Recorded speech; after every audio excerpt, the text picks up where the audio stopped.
The U.S. Supreme Court on Monday rejected an effort to remove Republican presidential candidate Donald Trump from the primary ballot in Colorado, one day before that state holds primary nominating contests ahead of the 2024 presidential election.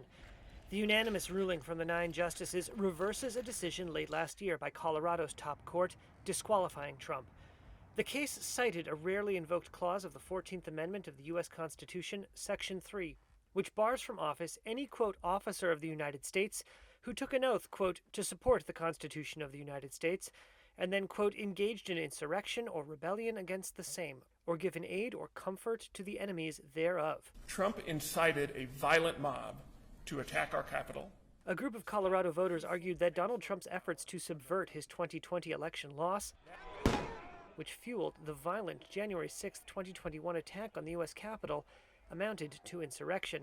Trump's attorneys argued he was not an officer under the 14th Amendment and denied the allegation of insurrection. The Supreme Court ruled on Monday that only Congress, not states, can determine a candidate's eligibility under the 14th Amendment. Monday's decision clears the way for Trump to wrap up the Republican nomination. He remains the commanding frontrunner. His only remaining rival, former South Carolina Governor Nikki Haley, has won but a single contest, the Washington, D.C. primary over the weekend. The Supreme Court's speedy resolution of the ballot qualification question stands in contrast with its slower pace in another case, whether Trump has presidential immunity from criminal charges.